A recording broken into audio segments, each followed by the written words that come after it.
Good morning, it's Bailey and welcome back to my channel. Today I am filming the second installment in what I think is now going to be a 4-part thing around my reading routine. So you have seen my weekday reading routine, and this episode is going to be my weekend, I have a whole day off to binge a book routine. And then I also think I'm going to do a weekend, a busy weekend routine where I fit reading into just a normal weekend. And then I think the last episode is going to be how I plan my reading, so more of a look at my planners and how I plan how much time I have to read things for certain videos. It is still pretty early, not too early. I did take advantage of having today off by sleeping in, so it's just after 8:30, almost 8:40, and I'm gonna get started on the book that I'm gonna binge today. I am spoiling a book for the jokes episode that is going to come out on Friday, so I won't be telling you any thoughts about this book as we go through this today. I will just be telling you my progress, and this is a really random book for me to be reading, so you'll have to see in that episode the prompt I pulled that has me reading this. But today I am reading Where the Crawdads Sing by Delia Owens. This is 368 pages, I just looked, so by no means a short book. I think the longest book I've ever done this with, read in one day, was Empire of Storms by Sarah J Maas when I reread it this last time. Again, I was on a tight deadline to get that book done, and I was like, I just need to read it in a day and have it done with. So this is a pretty big trend for me. I do tend to do this, probably once a quarter. I can't do it all the time, obviously. Again, to mention that the whole reason that I'm able to read as much as I am in my current life circumstances is because my husband is here and involved and so helpful. We do often make these deals. I know this could seem weird, but it's the lifestyle that works for us. So he has agreed to take all responsibilities today, and I will take a day next weekend to take all responsibilities so that he can also have a day off to do what he pleases. We try to do that for each other around here. We deserve some time to ourselves sometimes. So I'm gonna go ahead and get started. I will probably check in with you after I read a couple chapters and Bookly tells me the first prediction for how long the book will take me based on my reading speed. I do think that it's a mystery, I believe. I don't know much about this book. Again, I'm not gonna tell you my thoughts, but maybe I will give you a synopsis at some point. Probably not. I'm not gonna promise that, but I'll tell you Bookly's first prediction of how long this book will take me after a couple chapters. If you're not familiar with Bookly, I time all of my reading on Bookly, which is a reading app, and it's a really nice thing because it times your sprint and tells you the exact time predicted if you read at the same speed that it will take you to finish. I love it. I paid a one-time fee years ago when it was still really cheap, but I have friends who have paid for the one-time fee more recently, which is more expensive. It's definitely an investment, but I think everyone who has paid for it and tried it because of me has enjoyed it and also religiously uses it. It is an app that I think if you're going to use it, you need to use it all the time. So there's that. There's my Bookly pitch for anyone who wanted it. I forgot to mention I'm definitely starting my day with a bath right now, so that's where I'm gonna get these first chapters in. Okay, I did the first 50 pages, which took me 44 minutes, and so my pace to finish the book, it would take me 5 hours and 25 minutes to finish the book at that pace. I do think that my pace will increase because there was a little bit of getting used to the writing because it's written in basically a southern accent. They don't speak perfect written grammatically correct English, but I feel like I'm starting to settle in to that writing style, so I do think, again, my pace will increase, and in general my pace increases the further into a book I get. So I'm just going to continue. There is we're following 2 different timelines, and so I feel like I'm not too far into either of them.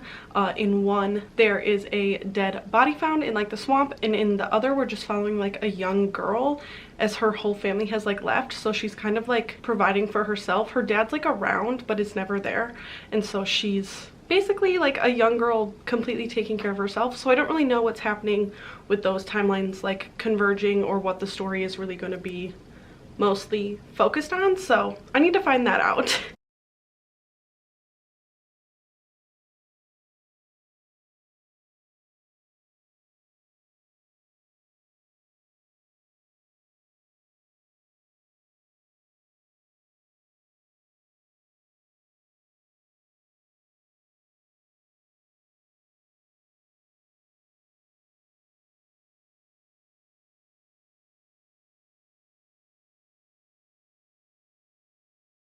I sat in one spot for way too long, but I've read another 100 pages. Basically, Betty took a really long nap and Chris was laying with Mabel trying to get her to take a nap, but she never did. But my house was very silent and peaceful for a good stretch of time there, so I did get a good amount of reading in. It's just afternoon right now. I did increase my pace. My pace now so far is 75 pages an hour. So my new prediction is that it'll take just under 5 hours to finish the whole book. These were like when I thought I was going to read this through the whole week. My bookmark is hard to see, but I'm right here. Finished, not finished. So yeah, I'm making really good pace today.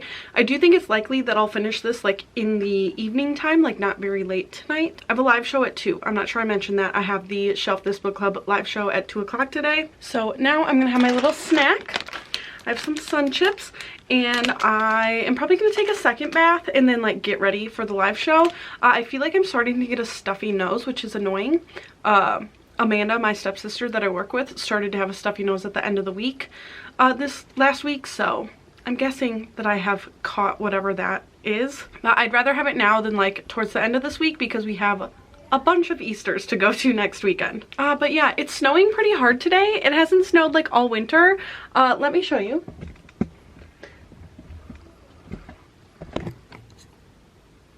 Can you see that? Lots of snow. So I'm gonna enjoy the day and I'll check in probably right before the live show. I'm back. I did make some more food. We have no food in the house. Chris is getting our grocery order at 3 and I literally just made some corn with cream cheese. That's what I'm scrounging here. But I am now over halfway through. I'm on page 203. So yeah, a good chunk of the way through here. It is, what time is it? 1:36 p.m. Nessa did have something come up today, so we are postponing the Shelf This Book Club live show. So I actually have no obligations now today, so I did just put my jammies back on. But I think that means that I realistically could have this done by like 4 or 5 o'clock tonight if I really stick to it and read at the pace that I've been reading. So I'd kind of like to do that and then get the house, you know, re-cleaned up. This is the time in the day where I usually do lose a little steam, like I'm craving a break, but at this point, knowing that I'm that far, I think it's the move to just finish. Let me see how much time Bookly says I would have left to finish. 2 hours and 11 minutes. So if I was like pretty diligent, I could just get it done. Let's just get it done. Let's do it. I have lost all steam. I did read 50 more pages, but then Chris had to go get our grocery order, so I was downstairs watching the kids for a little bit and kind of like doom scrolled TikTok for a while, but now I need to get back to it and my motivation just is not here.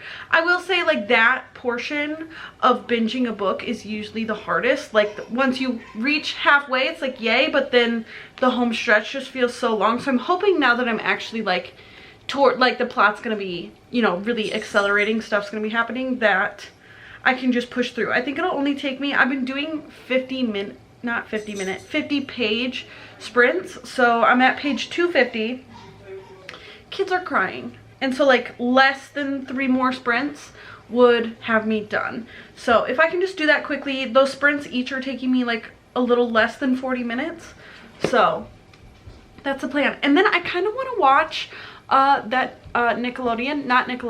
Disney Channel thing about the like producer that was doing Not Good Things. So I'd like to like do this and then kind of watch a thing that I've been wanting to watch, even though I'm behind on all my other shows. That's a different conversation. Let's do at least one more sprint right now.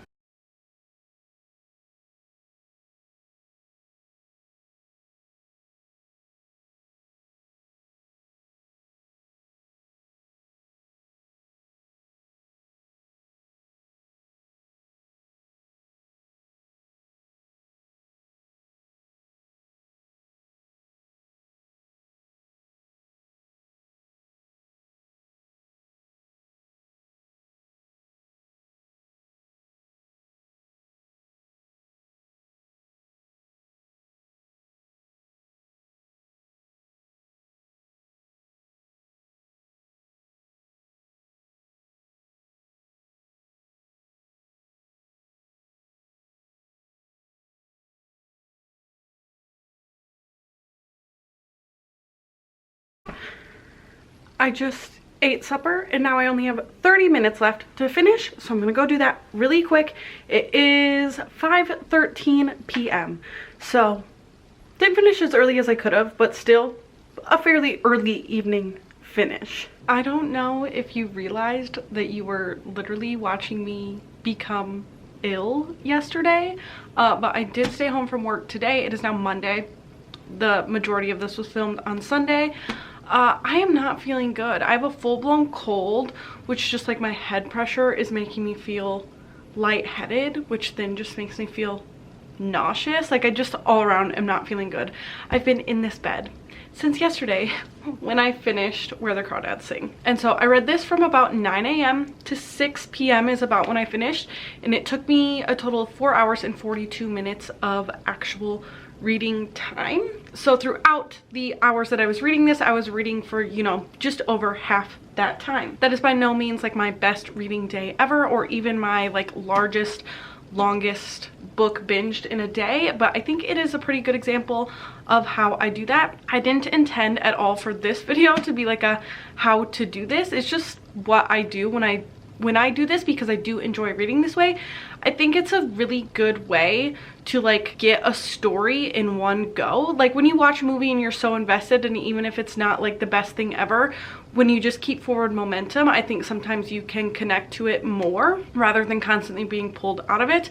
Also, obviously, because I read on a schedule generally, it's a good way to get something off my list very quickly. I think if you're someone who doesn't binge books but wants to try, the main thing in my opinion is to know in the morning that you need to get like a jump on it.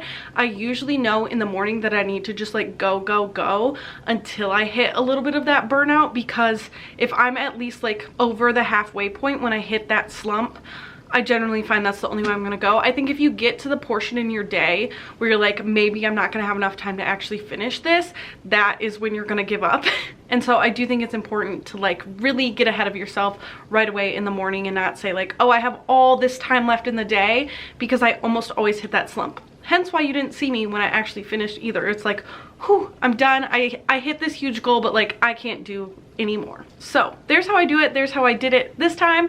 Let me know if you are a book binger, or like what your best reading day you think could be. I think there's a lot of challenges that challenge you to read a lot in a day. For instance, like a 24 and 48 challenge. So let me know if you enjoyed those as well. Thank you so much for spending some time with me today, and I will see you again very soon. Bye.